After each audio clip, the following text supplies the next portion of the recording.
Hey guys, so when I was in school, most of my closest friends knew I was Christian. I can't say it was something I'd broadcast to everyone, but one week as a youth group we went to another church. And funny looking back on it now, as I went to that night, I met some of the most incredible people, and people who I'd now consider my best friends. And one strange thing that happened when I arrived, I was looking around the room, and there's so many more young people who were there than would normally attend my youth group. But one thing stood out to me when I was there. Like I said, most of my closest friends knew I went to church, but no one really else. And as I'm looking around, I noticed a few girls who were in some of my classes. And then I see this lad, Matty, and he was in a couple of my classes too. Now, I had no idea this lad that went to church. He was the typical lad who'd always want to get a laugh off the class. Like nothing was off limits. Someone dared him to do it, he would do it. He'd swing around on someone's crutches, he'd be shouting out, and if you name it, he'd probably did it. And what surprised me so much was that he too went to church. I thought I knew this lad, and I realised I didn't know him at all. And here's the thing, you can know somebody and not really know them at all. And the same can be said about you too. Your friends, the people you hang out with, may not actually know you. Like the real you, anyway. Like, have you ever had to deal with something or felt something and you simply decided to keep it to yourself because you just didn't think other people would understand? Or you did share it and the people you spoke to just didn't get it? The truth is, our friends, the people who get us most of the time, do just that. They get us most of the time. Even your best mate doesn't always get you. The funny thing is, you're not alone in that. The majority of people feel like there's no one who gets us 100%. We'll have someone who we discuss football with and other ones who we'll laugh with, chat about trainers with, or talk the deep stuff with. And that's totally normal.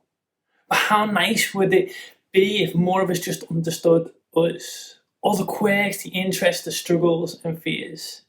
Most of the time it actually feels like no one gets us. And you aren't alone, literally everyone can feel like that. You can have that feeling of nobody gets me or nobody knows the real me. It's one of the reasons why this idea of personal matters so much, because the reality of it, whether you know it or not, you are actually wired to be known. You were made to have somebody who gets you and understands you and knows what you're really like.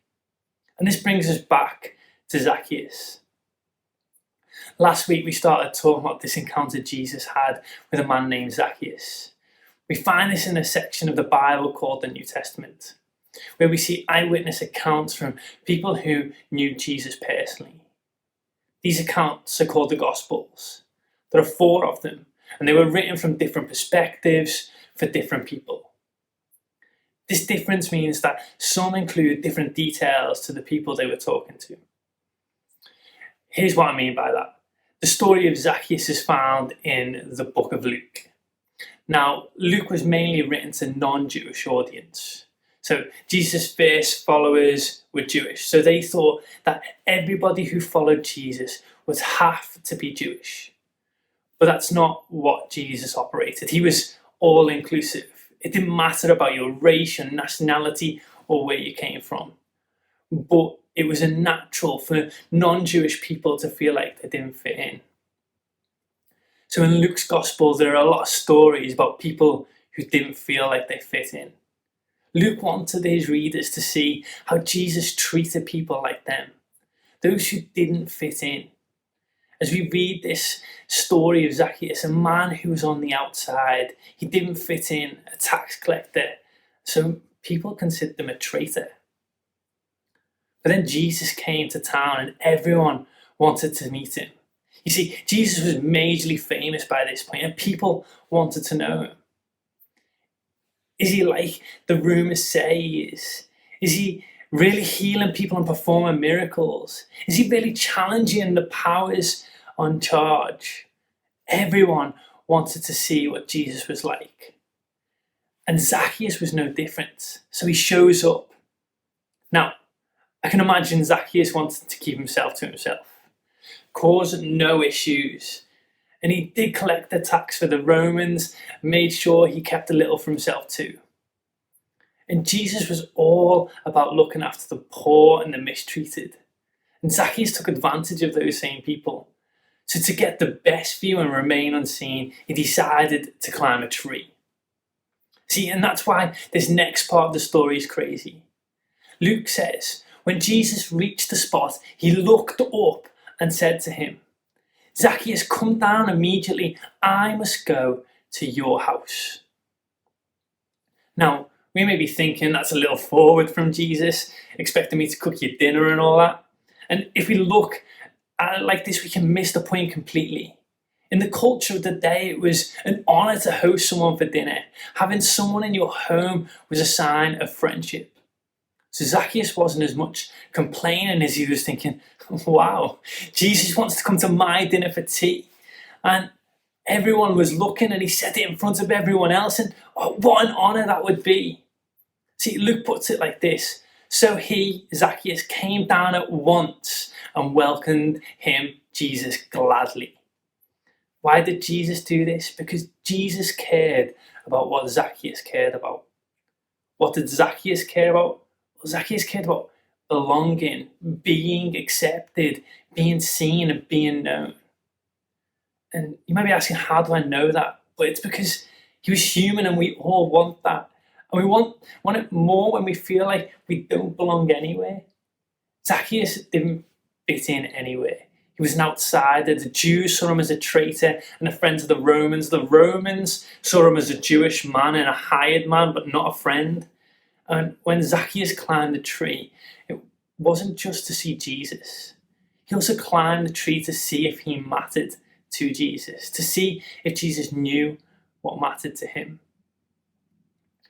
What happened surprised everyone. No one expected the friendship between Jesus and the local outcast. The people liked Jesus and wanted to be around him, but they didn't like Zacchaeus. They thought they knew all they had to know about him. He was a tax collector, a cheat and a traitor. They thought they knew what he was like and didn't want to associate with him. Jesus, on the other hand, he saw something else. Jesus knew that just because Zacchaeus was a tax collector, it didn't tell the whole story. And it turned out Jesus knew Zacchaeus better than anyone. Jesus understood Zacchaeus was just a person who wanted to belong. And Jesus went over to his place and showed him that he did. If you've ever asked the question, what does Jesus think about me? I hope the story of Zacchaeus has been an encouragement to you. But maybe you've always thought there were certain things that mattered to Jesus. For example, maybe you thought Jesus cared about reading your Bible but not your grades, or praying but not actually your friendship, or these holy stuff but not real life stuff. Maybe like swearing but not about your anxiety, or about being obedient but not the relationship with your family. Today I want you to know that those things that matter to you matter to him too. The things that interest you interest him. He doesn't just know that you are into football or dance or sustainable fashion, but he gets why, and he gets your personality. And he gets you personally. Think about it. It's Jesus. It's personal to Jesus because it matters to you. The personal Jesus surprised Zacchaeus and shocked those around. It may be a surprise to you too. And chances are there's lots of people around you every day who would never guess that Jesus is so interested in them personally. And that's why this week I want to challenge you to try both of these ideas. The first, talk to Jesus about what matters to you. Jesus cares about you. And share it with him. Pray about it. Let him know about the things that concern you. Tell him everything, because if it's personal to you, it's personal to him too. The second is talk to others about what interests them. Everyone had made an assumption about Zacchaeus and didn't get to know him. Everyone except Jesus. Jesus was the only person to find out what really mattered to Zacchaeus, this sense of belonging. And around us, there's possibly people we've made assumptions about too. People you think about in a certain way because what you believe about them already. But you've never taken the time or a moment to be personal with them. Maybe this week is the week in which you can make it personal by being intentional and discovering things about them. Let go of the ideas that you've made about them and do for someone what Jesus did for Zacchaeus. In the letter to the church of Philippi, the Apostle Paul has a similar idea. He says, rather in humility, value others above yourself, not looking to what your own interests, but each other to the interests of others. Look out for other people's interests. Put other people before yourself. It might look like listening to your friend, or playing something with your younger brother or sister, or phone a member of your family or a friend and see how they are this week. Later in that letter, Paul says to think like Jesus, as we think like Jesus, will help us understand what it is to be a follower of Jesus.